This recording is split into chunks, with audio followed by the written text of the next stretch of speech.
பார்க்கலாம். நல்லா இருக்கு. சூப்பராக இருக்குண்ணா. ஓகே చాలా நல்லா இருக்கு. ஆனால் அருமையாக இருக்குது. சூப்பர் படம் தான். நல்லா இருக்கு. நல்லா இருக்கு. ரஜினி ஆக்டிங் எப்படி இருக்குது? நல்லா இருக்கு. சூப்பராக இருக்கு. நல்லா சூப்பராக இருக்கு. தலைவர் ஆக்டிங் மாஸ், செம மாஸ், பக்கா மாஸ், சூப்பராக இருக்குங்க. இன்னைக்கு காலகட்டத்துக்கு ஏற்ற படம். இந்து மதம் முஸ்லீம் மதம் இல்லாமல் எல்லாம் ஒற்றுமையாக இருக்குது. இதே மாதிரி இருந்தால் நம்ம நகரிக்கே நல்லது தான் போகும். நல்லா சூப்பராக ரஜினிகாந்த் வந்து சூப்பராக நல்லா நடிச்சிருக்காரு. உண்மையிலே வந்து இந்த காலத்துக்கு தேவையான படம் தான் இது. ரஜினிகாந்த் மெயின் ஹீரோ கிடையாதுன்னு சொன்னாங்களா? ஆனால் அவள் தான் ஃபுல் ஹீரோ சொல்ல போனாங்க. ஆனால் மெயின் ஹீரோ இல்லைனாலும் அவள் தான் ஃபுல்லாக ஹீரோ தான். படம் ஃபுல்லாக அவள் தான். படம் சூப்பராக இருக்குது. கிரிக்கெட் வச்சு எடுத்துருக்காங்க.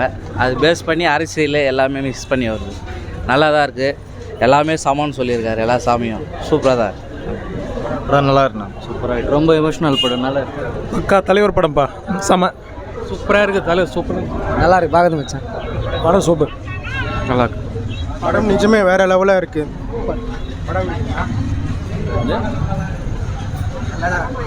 நல்லா தான் இருக்குது.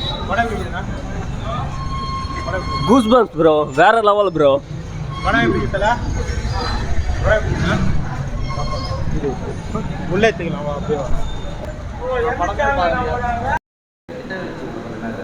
படம் எப்படின்னா இது? படம் பரவாயில்ல ப்ரோ.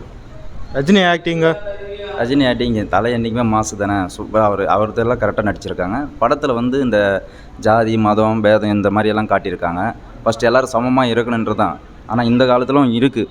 இப்போ ஜாதி மதன்றதெல்லாம் வேறு வச்சுட்டா ஒதுக்கி வச்சுட்டு இருக்கிற மாதிரி தான் இருக்குது. ஆக்சுவலி நான் 2007 நான் 10th படிக்கிறேன். அதே ஒரு முஸ்லீம் வீட்டில் ஃப்ரெண்டை கூப்பிடுறதுக்குன்னு போனேன்.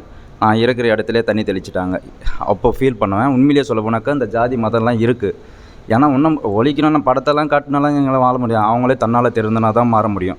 All Indians are one. ஓகேவா? அது எந்த கேஸ்டாக இருக்கணும், எந்த ரிலீஜனாக கூட இருக்கட்டும், கண்ட்ரியில் பிறந்த வரைக்கும், நம்ம இந்தியாவில் இருக்கிற வரைக்கும் எல்லாருமே ஒரே சமம் மட்டும்தான். அந்த பிளட்டுன்னு சொல்கிறாங்களே, ஆண் ஜாதி பெண் ஜாதி, இந்த 2 ஜாதி தான் மட்டும் இருக்குது.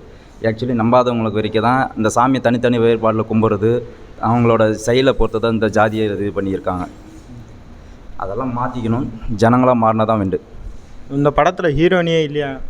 ஹீரோனி இருந்தால் இருக்காங்க. அவங்கள ஒரு 10 நிமிஷம் அப்படி காட்டியிருப்பாங்க, அவ்வளோதான். படத்துக்கு எவ்வளோ ரேட்டிங் கொடுப்பீங்க? எவ்வளோக்கு? 5க்கு. 5க்கா? நான் ஆக்சுவலி சொல்ல போனாக்கா தலைவர் ஃபேனாக இருந்தாலும் பட் இப்போ 3.5 கொடுக்கலாம். எல்லோரும் அதே மாதிரி தான் கான்செப்ட் எடுத்திருக்காங்க. லிங்காவில் வந்து அந்த பிரிட்ஜு காட்டுற மாதிரி காட்டியிருக்காங்க. இதில் தேர் காட்டியிருக்காங்க. இன்னும் ஒருத்தர் அந்த படத்தில் லாஸ்ட்டு ஒரு சின்ன மிஸ்டேக் பண்ணிட்டாங்க. ஆக்சுவலி சொல்லப்போனால் அவனை அரெஸ்ட் பண்ணி அவன் போகிறான்ல, அது அந்த ஜனங்களுக்கு தெரியல. இதனால தான் போச்சுன்னு சொல்லிட்டு விக்ராந்துக்கும் தெரியல. அது தெரியப்படுத்த அது இவன் வரைக்கும் ஜெயில் போன மாதிரி காட்டியிருக்கான். ஆக்சுவலி அந்த இறுதியில் கடைசியில் இவனை காட்டியிருந்தால் தான் இவங்க 2 பேருக்குள்ளே அந்த மனஸ்தாபம் இல்லாத கடைசியில் வந்து காப்பாற்றுற மாதிரி விஷ்ணு விஷாலை காட்டியிருக்கலாம். பட் அது யார் செஞ்சான் எதனால செஞ்சான்னு அவனுக்கு தெரிஞ்சிருக்கணும். பட் படத்தில் சின்ன சின்ன மிஸ்டேக் இருக்குது. அவ்வளோதான்.